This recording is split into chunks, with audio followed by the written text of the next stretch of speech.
Hello everyone, my name is Jen and welcome to the Book Refuge.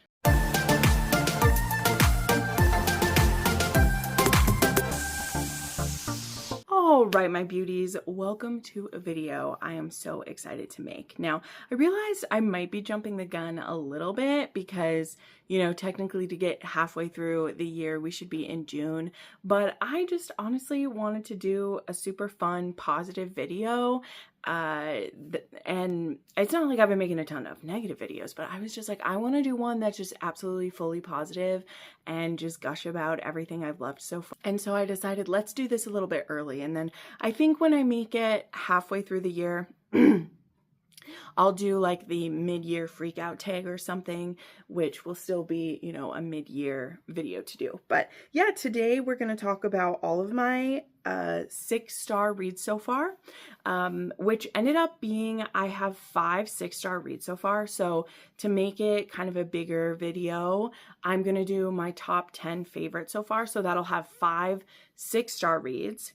And I'll have 5 of my favorite 5-star reads so far. That's how I figured it out, which works out perfectly.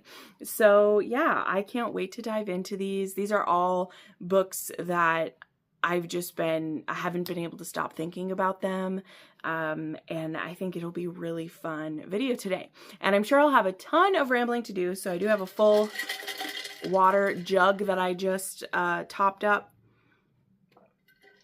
And a full battery on my phone. So let's dive in. And of course we will start with the 5 5-stars first. And then we'll work our way up to my 6-star reads. So these I just have in like chronological order for you is how I have these. I haven't decided on my very favorite ones yet anyway. I will be rereading most all of these by then. So that'll be great. But starting off with one that I read earlier this year, okay, that's going to be it for all of them. Don't call them that. 3, 2, 1. Starting off with one that just really took me by surprise because I've been loving this author. I've had her books on monthly favorite lists plenty of times, but there was just something about this one that really wiggled its way into my heart, just even an extra bit more than normal. And the author here is actually Jay Salmon, which, see, I told you after I complained about Midnight Prince that I really love this author. So that book was really kind of an anomaly for me. But the one that is my favorite of hers this year is Forever Undone, which is a part of her like Boston Forever series, I think, or either way, it's a 2nd gen series, which I think her previous series was as well. But this is she started with a new series, and Forever Undone was the first one. This one is a single dad, a marriage of convenience, an accidental pregnancy, but it's not his baby. He's also like a billionaire doctor. She's a nurse, I believe. And there was just something so cool about the two of them together. I loved them together so much. But this is Sky and Aston. And the way this one kind of works out is actually funny because they first almost hook up in this. And I wasn't sure how I was going to feel about this book, not because there was an almost hookup in the dark where they didn't know who each other was, even though they've known each other a good part of their lives. It's because this author already did a beginning like that in a previous series. She had these two meet at a Halloween party and fuck one another basically in the dark. And then she gets hired to be his nanny, is what that one was. And so this one also being we almost hooked up in the bathroom and then I discovered who you were. I was kind of like, uh-oh, I'm maybe not going to like this one. However, a lot of things changed from that point being almost the same, right? So our heroine is actually getting out of an abusive relationship when we skip ahead a few years, and she needs a place to stay. And her brother offers his home because he is doing, I think, a year in like Doctors Without Borders, basically. and he has a home that he was either just going to rent it out, so he's going to borrow it to her. He conveniently forgets to tell her that he's also offered it to his friend Aston, who is a single dad, and he recently is trying to get like a fresh start with his daughter. The mother of his child actually died, and the stepdad didn't want to care for her, which was very sad actually to see, because she, you know, had went through a lot of change. And then like, it's not like this was I mean, obviously he's not a super great guy if he didn't want to be involved in her life at all, but it's not like he was an abusive guy or there was anything wrong going on there. He just is like, without my partner, I don't want my partner's kid. So, you know, and the thing is like, Aston wanted to be around his daughter more. It just hadn't worked out, but now he's made the life changes to have it. But he does have a daughter who's going through a lot of stuff. And so his friend had offered him the home, and not telling him that he also has his sister staying there. So they are forced to be roommates. And then not long after her living there, she discovers that she's pregnant with her abusive ex's baby. And she doesn't want to tell him that she's having this baby because she does fear for herself. He's been, you know, very tough on, or abusive to her. I don't need to say tough on. He's being abusive to her. And anyway, as Aston and her end up living together and he finds out about this from her, he offers to marry her, and they can pretend that they had this whirlwind romance and basically pretend that the baby is his as well. So that's the whole setup for this one. So I won't go any further than that with it. But the things that stood out for me that made this one a 5-star read, let's say. The relationship with Sky and the little girl was beautiful. There's some very beautiful moments too of Sky, you know, trying to be like, I'm not trying to replace your mom. I'm just here to have, you know, to be someone who can help you and be on your team and support you. There's the way Ashton is about the baby that she's going to be having. There's how protective that he is. Including some scenes where, the other thing too, her abusive ex, she also works with him. He is a fellow nurse. Or no, is he a doctor? He's a doctor because he works with Aston, and they have some sticky situations. I don't want to spoil them. But having Aston actually be in her workplace too, to kind of fend off this guy at some points, I really enjoyed that as well. So there was just so much I loved about this one. It had me swooning, and I was super into it the whole way through. Really, I was. Okay, another one that, I mean, I'll mention this one pretty briefly because I've talked about it quite a few times, but there was Hunt the Villain by Rena Kent. This one was close to being 6 stars for me, I will tell you. It really was. There was just a little too much, there's no way to say it. The third act conflict in this one was so bizarre and just out of pocket that it really threw me out of what I was feeling. But this one is actually an dark romance. They're actually both Bratva heirs, but from like rival families within the Bratva as well.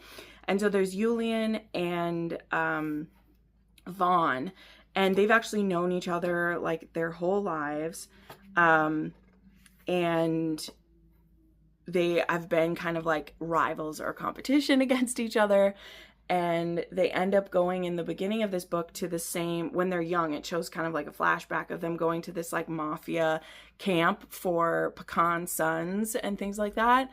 And they end up having this really intense interaction with one another in a cave where one of them is injured and the other one kind of rescued them. I'm trying to keep it vague here. But then things soured between them because of a misunderstanding, and because they're already from rival families, it makes sense that they would believe the misunderstanding or straight up the lie that one had been told about the other, because it was always a tentative truth as it was. Now we are a few years later, and in the beginning of this book, Vaughn actually has a woman that he's planning to marry, and Julian keeps telling Vaughn to dump this bitch or he's gonna do something about it. And what does he do? He sleeps with the bitch. And then Vaughn is like, oh no, I'm so done. That's over. But yeah, it's quite intense. But as their relationship grows and they get closer to one another and the truth kind of comes out about what happened when they were younger. I just really enjoyed it a lot. I love Rena Kent. I love her MM. Okay, it's some of my favorites. I can't wait for Tempting Venom is coming next month, and I'm really looking forward to that. Okay, then I have the first of 2 Haul and Off fics that have actually ended up in this list. So as I always say when I'm putting them on lists of favorites that includes star rating, I really try not to rate fics or put out there what my ratings are. However, when it is for a very positive rating, I kind of figure it's all good in that way. But just know in general, I'm never going to tell you my rating if it's unfavorable about a fic, or I'm not looking to pin fics against one another or do any of that. That is never my intention with it. But this year, there have been pretty much every month a fic that stood out enough to me that I needed it on my favorites list, which in general means I either gave it a 5 or a 6 star in my personal ratings. So anyway, I'm always going to share that little disclaimer because it's important to me not to be like inconsistent in how I am with that. But when I love one so much that I want to put it on a list, I'm going to do it. So the one I have, on my 5-star list here to share is So Much of You Is Left Behind by Chaotic Russian 2481. And this is a fic that is a twist off of the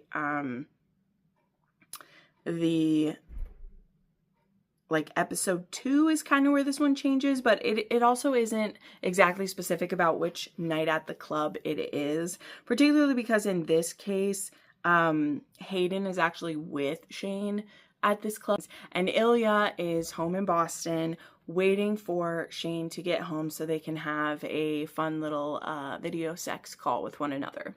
And instead of getting a message from Shane that he has arrived home, he receives this message from Jane in his contact that says, "Crash detected, SOS. Jane called emergency services from this approximate location after iPhone detected a crash. You are receiving this message because Jane has you listed as an emergency contact." So that just blows everything up. So again, they're in different cities. And at the time period that this is happening is still where they're secrets, and it's not well known what's happening to them or anything.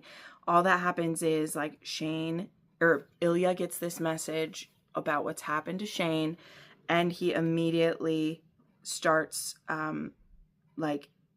he doesn't even wait. He gets in a car and he heads to Montreal. And then once he gets to Montreal, he lets himself into Shane's apartment because he knows the code to get in there. And then not long after arriving in Montreal, he doesn't know what to do. He doesn't know what hospital to go to yet. He doesn't know. He just knows he had to get to Shane. He receives a message from an unknown number that is David, I believe. And this message says, "Shane asked me to text this number if anything ever happened to him. He told me to text and give his location. I'm trusting my son's judgment. He is at Montreal General Hospital in the critical care unit. I'm sorry to make contact like this. David Hollander." So yes, it is David who messages him. So now Ilya knows where he is. And Ilya says back, "Can I ask how he is? And where can I find him?" And David says he's in critical, he's on life support, and he's in a private room. So once you get here, you're welcome to wait with him. So anyway, that's enough of reading from the fic. But that's the setup. But all the stuff that comes with this. Number 1, Shane had made him his emergency contact. Number 2, he told his father to message a random number if anything ever happened to him of any kind, because this person on the other end would be worried about him.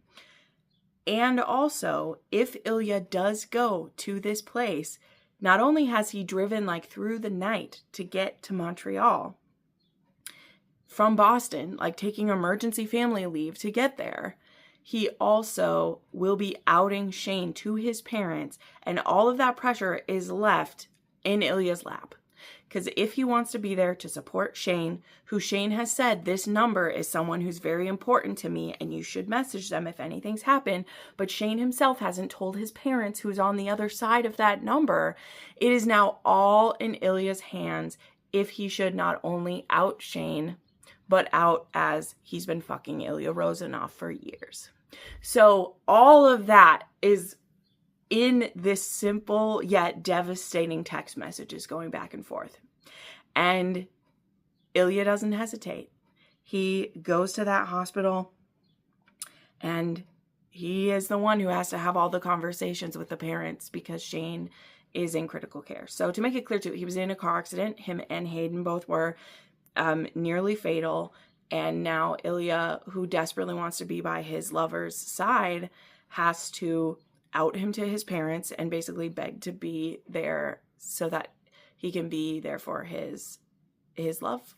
So I just found this deeply emotional and also so beautiful. Like, oh, there's a reason why I love these accident fics. So this is one on my list where it's Shane who's hurt. We'll definitely have another one of these on this list as well that is the other way. But I recommend this one so much. And of course, if you've read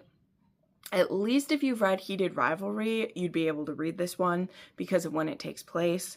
It takes place like, kind of like maybe in mid episode 4 or something, definitely like pre-Tuna Mount stuff. Like they haven't had a breakup, like they are together, but Hayden has just told Shane he's having a 4th kid. So it's like in that time period, basically. Obviously Ilya's still in Boston and Shane's still in Montreal. So that is the setup of So Much of You Is Left Behind by Chaotic Russian 2481. Highly, highly recommend. Okay, then this is another one I love. Okay, I love all of these. I'm sorry, I can't help it. I have Across the Vanishing Sky, which is so cool. This one's actually getting put in my book boxes this month. Love the artwork in this one. Oh my gosh. Haven't looked at the artwork yet, but this was book 1 in the Starlight Grove series from Catherine Cowles. And really the main reasons I love this is the heroine is tenacious. Her best friend goes missing when they are on a hike, and she spends the next year trying to discover what happened to her. She is fully aware that her friend could absolutely be dead, but it makes no sense that she just disappeared on this hike. They weren't able to find her body. Dogs weren't able to find her. None of this was able to happen. And she went missing in Starlight Grove in a park there. And so a whole year has passed and Braden is not ready to just give up on finding her best friend. So she actually moves her and her son to the area to really start digging into what's happened to her friend. And so she ends up living next door to a brooding, reclusive mountain man, which I think that's an interesting choice to describe him as a mountain man, because the man has been working for the FBI for the last how many years. So, I mean, yes, his family is very rugged in some ways, but Dex Archer is actually he used to work for the FBI as a hacker and a tech guy. And also his father was a serial killer. So him and his family live under that shame a bit, but they also have used it to fuel how they do good in their community, and well, not just for their community, for the world of tracking down missing people. And so eventually, of course, their two, his job and her desire to find her friend are going to cross with one another and they're going to team up. But she also has a son who Dex absolutely falls for, and his whole family just welcomes her in. And then, yeah, they're going to go on an adventure to try to find her friend. And as someone who enjoys looking into true crime, I absolutely felt for Braden. And if one of my friends or my sister went missing like this, I would do the exact same thing she does. And I think that's why it's so fascinating in here, because it is kept pretty realistic. I mean, once you see the outcome of everything, maybe you won't feel like it's as realistic, but I truly did. And it's not impossible. And things that happen in this book have happened, and unfortunately probably will happen again. But I thought it was handled very well in that story. And then the final one that is a 5-star read I want to share is actually one I read this month. I tried not to put too many super recent ones on here, but this one is absolutely going to be in my top reads, even if it's not, a 6-star one for me. And this is one I read for the Mafia Romance Readathon, which is called The Kingpin's Call Girl by Annika Martin. Okay. I loved this book. It is Albanian Mafia. And there's a lot of lore that comes along with Albanian Mafia that this book gets into. And our heroine is actually like undercover as a call girl because her sister is missing. Her sister had been involved with some bad people and a tough situation. And when our heroine, Edie, is trying to find her sister, she gets roped into being an informant for...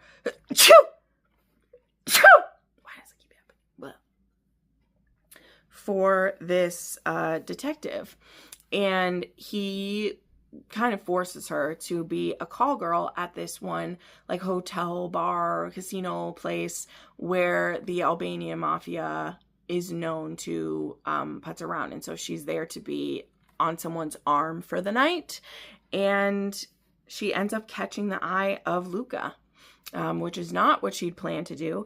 And she really was just supposed to do this one job for this officer this detective who was then going to help her find her sister. But once he discovers who she's been interacting with, he's like, oh, no one's been able to get close to this guy. And I left out of it. Not only did she catch the eye of Luca, but he fucked her that night and paid her for her services. So she's no longer just undercover as a hooker / call girl. She was actually forced to be one. And because Luca becomes a bit fascinated with her, it leads to him wanting to see her again, and the officer / detective wanting her to continue seeing him and get them the goods that they need. So not the most comfortable man to deal with, but that officer, But Luca is also a bit transfixed by her and doesn't understand why he feels such a connection to her. And their dynamic is definitely interesting. It's not one that everyone's going to be comfortable with, but I found it to be fascinating and quite riveted with how it all played out. So yeah, I enjoyed it so much. It was so different from so many others. Okay, now let's get into the 6-star reads that I had, and I think I will be able to go through these pretty swiftly, although famous last words. I shouldn't even say it, but mostly being because at this point I've put these books in a lot of rec videos. You guys are probably really familiar with them. So I try to be careful not to just drone on and on with these. But again, I don't have these in any particular order. I'm just going to kind of go through them in the order that I read them this year is what we're going to do. So the first 6-star read of the year I had was Silent Flames by Kate C. Wells. And this book is really difficult to very quickly discuss. Sorry, my lights are going to have a heyday with this. Stop making your book shiny, authors. Please, for the love of Pete, stop making them shiny. But this one is actually book 4 in the Dark and Silent series. However, this was a series that each author wrote one of the brothers in this world, I believe is how it went. And this one was Kate C. Wells, and I really wanted to read it because this book starts off with the hero cheating on the heroine. They are a married couple. They have 2 daughters. It's a big age gap. He's a billionaire businessman, and she has become basically his doting wife. And she truly thinks that she's in love with him, or tells herself she is. And when she catches him cheating, he scolds her almost for trying to discover what he was up to, because now she's just put them both in a really tough situation, because he's not going to let her divorce him. And in fact, in their prenup, any children that they have, he retains full rights to their children. She signed away any rights to her children. And she did not understand that when she signed the prenup. She didn't fucking read it. She didn't have a lawyer explain it to her well. So now she has all this rage, and she has tried so hard to please this man. And she thought that she was. She thought that they were happy. And he is like, this is all a game. It's always been a game. Why are you so upset that this is how things go? Like, he's so condescending. And you do not understand how Kate C. Wells can make you care about this man. And maybe a lot of you won't. Maybe a lot of you will read this and you won't. However, I think it's fascinating that she starts us with this cheating asshole in a scenario that in any other romance book, this book would be about the heroine leaving this fucking asshole, and the hero would be the next guy she meets, right?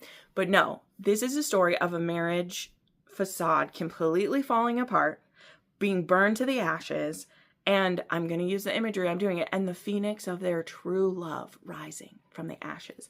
Because the moment of her catching him cheating is an unraveling of both of them and what they thought this marriage was and where they thought they were. And she does not give him an easy time of it. She basically says, fuck it to everything. And is like, if you're going to force me to be in this marriage and stay here after I now know what I know, I am not going back to being the silent, demure woman you knew before. And you are going to pay. And I don't just mean with money. I mean with all the emotions that you may possess. You are going to pay through the eyes, the nose, the ass. You are going to pay for all of it, what you've done to me. And watching him also break when he realizes that this woman actually loved me, and I'm only discovering it now after I've ruined it irrevocably.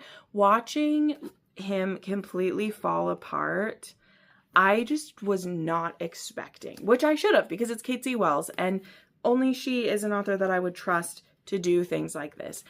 There's also an aspect to Cora that you don't know, because, well, in my opinion, she did nothing to deserve being cheated on.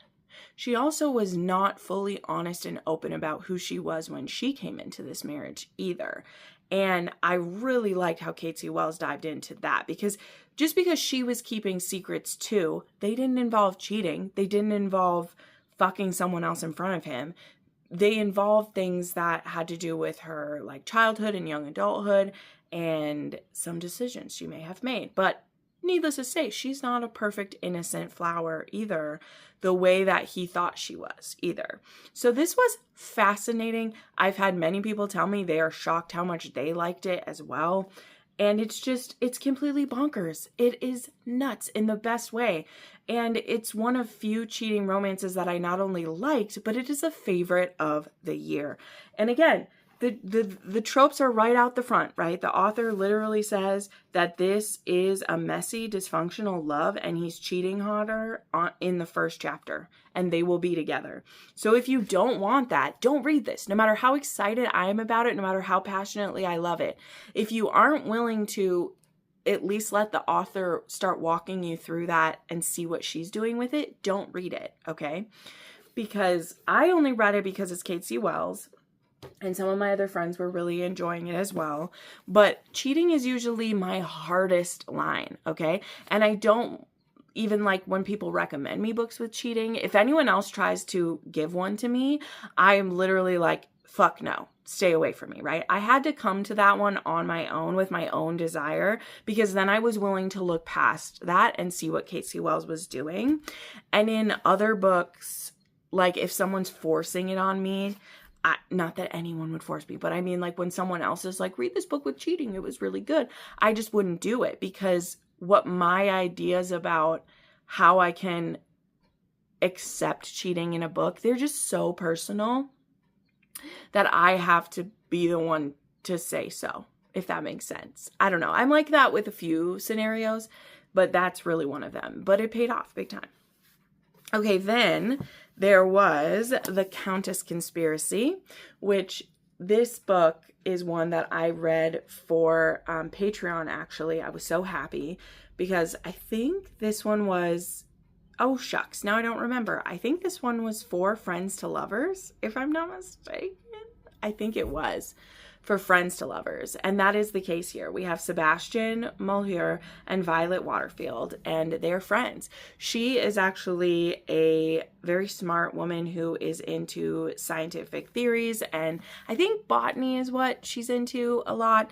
And Sebastian, who's been her friend for many years, I think their families grew up near one another, but she was actually married to a different man for a while, so she's now a widow. He's died.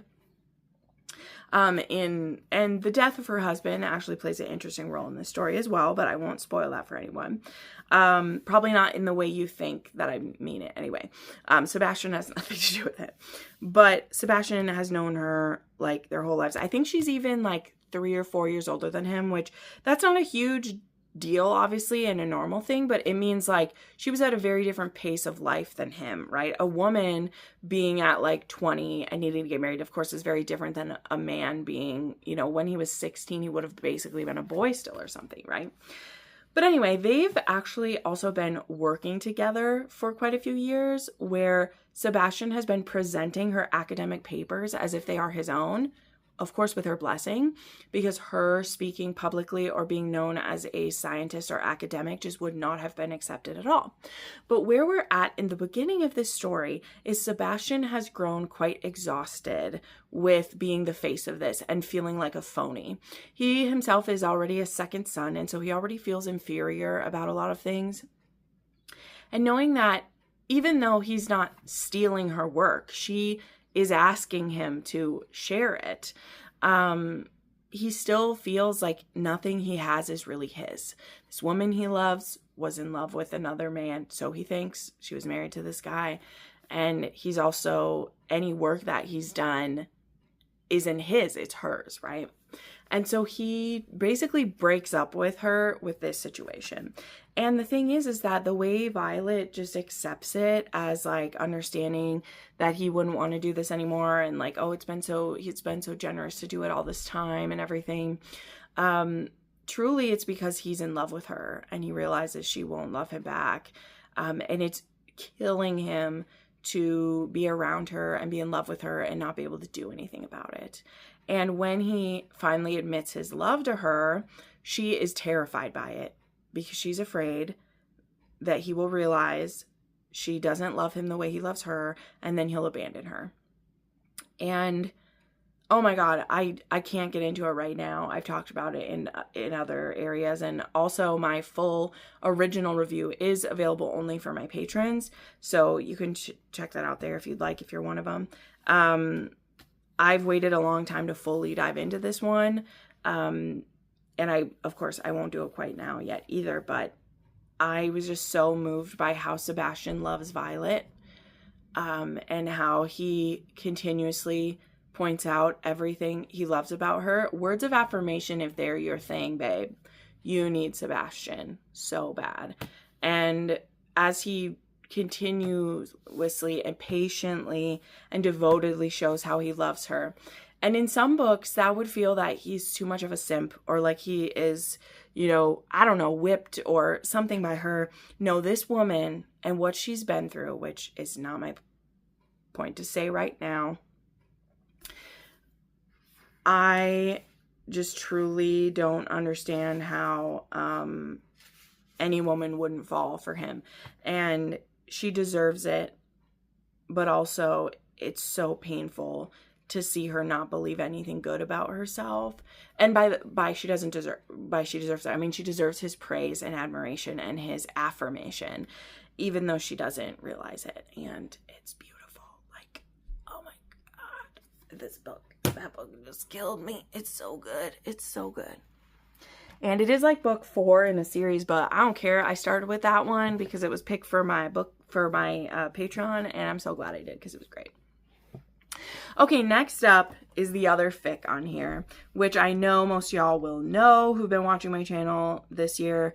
I read Miracle by the 7%. It was one of the longest fics that I read. It is a travesty that it only has like 200,000 hits. That's insane to me. This fic is so good, but it is, well, I guess I do understand why not as many people have read it, because it is painful. This one does have major character death, though not Ilya or Shane. This is a plane crash AU, and I will read the blurb for you, okay? I'll read the blurb for you. And I understand why most people look at me like I'm nuts. They think I'm nuts. It says this: 48 people boarded the charter flight from Raleigh. Only one woke up in a Savannah hospital. Ilya Rozanov is the unbreakable captain of the Ottawa Centaurs. Now he is also the sole survivor of a tragedy that the NHL would rather treat as a PR nightmare than a massacre. Which that's a hint to what the story is about. With a shattered body and a ghost team, Ilya finds himself at the center of a corporate conspiracy fueled by blood money. But he isn't alone. Shane Hollander has always been his greatest rival. Now he's his only anchor, because sometimes the only way out is through. So this says, the story diverges from canon during the flight from Raleigh. In the book, it was a near miss. Here, the plane is gone with nearly everyone on it. There will be parts that are deeply sad, but hopefully not the entire work will feel that way. And I gotta tell you, it is gonna burn, like, it is gonna pull your soul out of your heart, okay? Or I don't know, pull it out of your eyes, because you will cry so much, okay? I understand why most people don't want to read this, okay?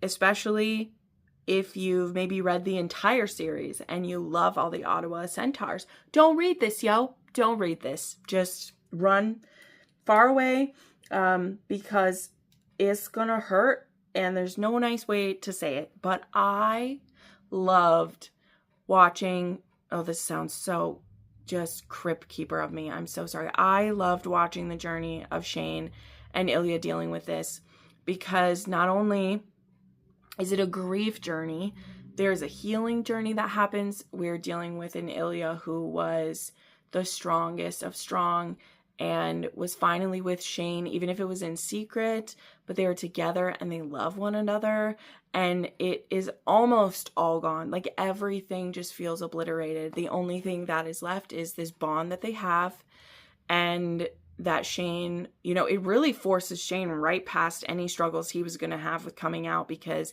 he will not leave his man in the lurch. Like, Shane is in the mood of, like, I will burn everything down, right? And I think we read a lot of fics and a lot of stories where, like, Ilya is the one who would burn it all down, and it's no big. But for Shane, it is a lot, because of how his brain works and how he feels about things. And also, he does have parents, and he does have this, whereas Ilya is like, fuck it all, like, just whatever, I don't care. But seeing the Hollanders, not just Shane, but all the Hollanders, Rose, Svetlana, like, just so many people come around to support him, is so beautiful. We also, like, we see him in the depths of despair and depression, and, like, there's a scene here where they adopt the team dog. Shane and Ilya end up adopting Chiron, is that how we say his name later? Fuck my life. But this is so good. But it is a bit more of a deep cut, literally. But there also is a plot to this that involves, as I hinted at, they would rather treat it as a PR nightmare rather than a massacre. And another part that I enjoy about this is the investigation that's happening, because this plane did not go down because of the wind or weather or rain. The malfunction that happened was foreseeable, and that's what I'll say, okay? So what I mean is that the investigation I found really interesting, because I am also into airplane crashes. I've watched a lot. If there is a major airplane crash that happened in the history of aviation, I've pretty much watched a video about it, okay? So the dialogue and the terms that were used in here, I actually was pretty familiar with from those. And it was amazing. But, Ilya has to go to, like, 40 funerals, and it's just so much emotional weight on him.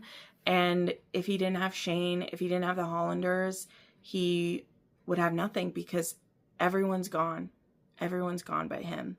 And again, not everyone's going to want to read that. Okay, I know I'm a weirdo for bringing up the sad stuff, but that book, that fic, just sits rent-free always. It's so good, even though it's gut-wrenching. So I don't think everyone who has read all of the books will like that. Because if you're in love with Harris and Troy and Coach Webb, and if you love all those little side characters, not all of them are even side characters, some of them have a book, they are all dead. They're all dead. And that's a tough thing to read. So, there are some people, though, who I want to end it with this, that when I shared about loving this one on Threads, there were some people who were hating on me and saying this wasn't a romance. Shane and Ilya's romance is beautiful throughout this, okay? And they end up, and they're happy at the end, and we do get to see a flash into the future of how things are. And And there are people out there who have been the sole survivor of situations, right? And to say that they don't ever have a happy ending or things don't work out after great loss, like it's not true. But there are some very painful things in here.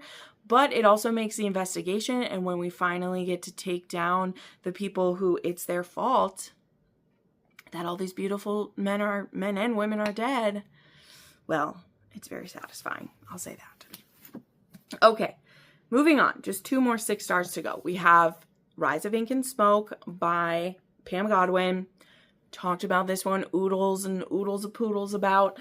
This is book 4 in the Frozen Fate series, or it's a Frozen Fate spinoff. You must. I know some people are already fighting against me. You have to have read the original Frozen Fate trilogy first. Okay?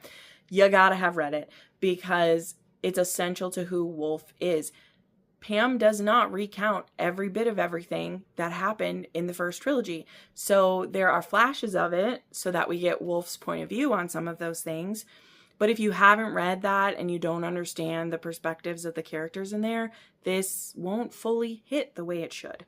I also highly recommend, if you've read her Deliver series, that you'll like this. So this is a book with a lot of homework, right? But a book that has a lot of homework, that has a lot of history to it, those tend to be books I really love, right? Because I'm invested, okay? So that's the other thing. Do I think this series is 6-star for everyone? No, I do think it's a fucking ride, and it's definitely worth it just in like, oh my God, it's so good. Pam is so great.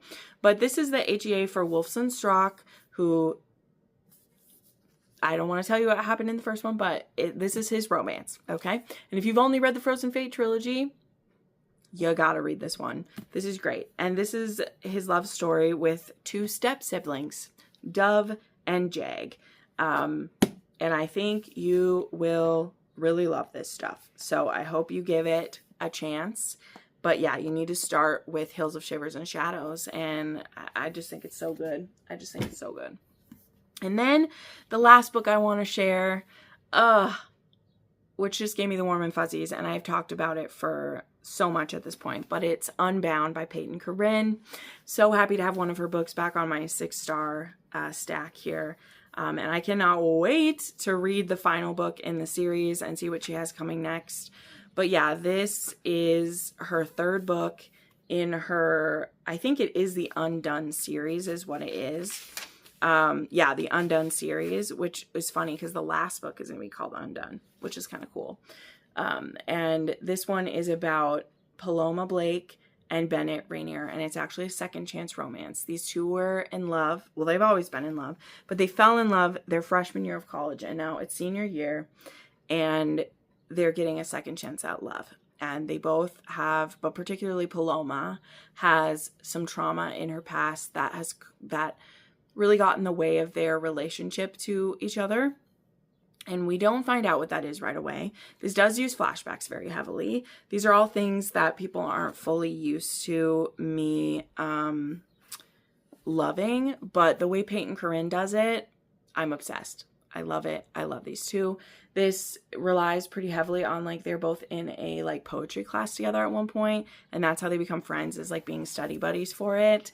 And they, like, write each other poetry, and actually, like, their sexual relationship is very healing for Paloma, who's been through some shit, for sure.